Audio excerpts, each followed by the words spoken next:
Now, after the Second World War, generations of Latinos made Washington Heights their home. And in fact, in the 1980s, it was home to the largest amount of immigrants in the entire city. So if you're looking for a true flavor of the neighborhood, Washington Heights is the place to feast, and the prices can't be beat.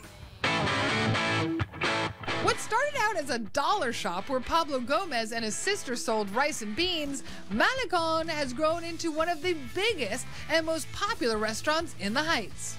Come see the chicken, people. This chicken is no joke. Now 2 locations strong, it is where every local goes to get what many say is the city's best chicken. So naturally, we had to investigate. What's your secret? Well, the secret is very simple. You gotta marinate it at least 24 hours. What do you marinate it in? We put a lot of garlic, oregano. You gotta use green pepper, onions, salt. I cannot keep going, because then you're gonna know my secret. We're not telling anyone, Pablo. It's just you and me back here. Look at this. People love this chicken. And then we use our homemade garlic sauce. Give me fork, stacked. Can I just eat it with my hands? Yeah. I can't wait for Pablo. Look at the steamy, you want to? Crunchy, crispy.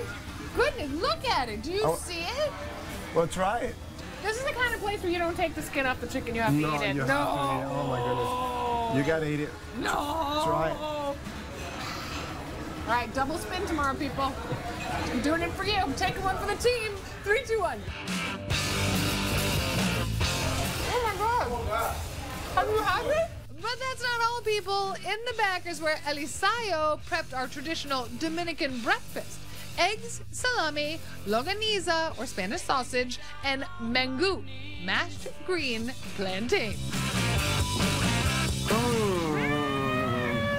The neighborhood may be known for great ethnic eats today, but way back in the day, if you were looking to see vaudevillian acts like the Marx Brothers, Mae West, or Jack Benny, you had to head to the Heights.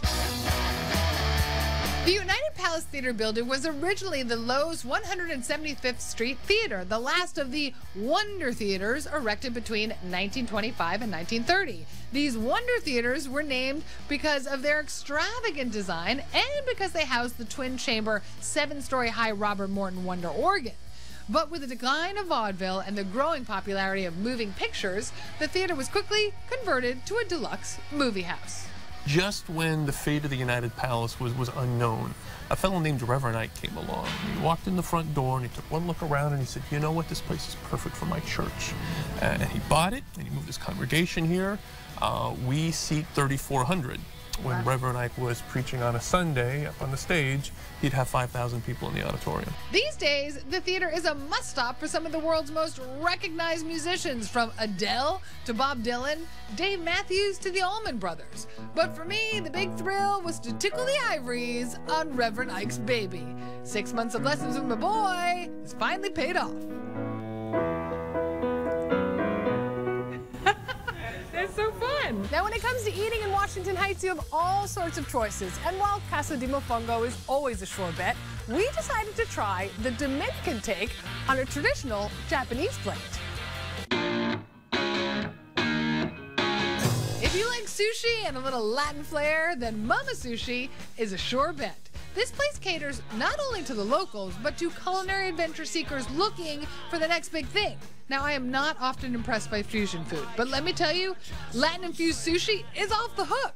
First up, El Campesino, or the Farmer, a combination of flavors I would never have imagined could go in a roll. Fried cheese there, fried salami, and avocado inside. And it's wrapped in with the plátano maduro, sweet plantain.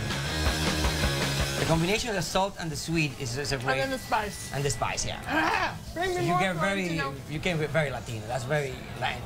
I might as well be Latino today, right? All right, Florentino, what are you making me next? That would be El Fuerte, a roll featuring grilled steak, grilled chicken, bacon cream cheese, topped with avocado and sweet plantains. Already totally blown away, my new best friend Victor saved the best for last. Yellowtail, tuna, salmon, and crab on the inside, wrapped in smoked salmon and cilantro, topped with guacamole, pico de gallo, and plantain chips, called Cinco Tigres. Cinco Tigres. What does that mean? 5 tigres mean hustle, five hustles. 5 hustles? Yes. Gotta be a hustler, baby, is what you're telling me, right? Okay. 3, 2, 1.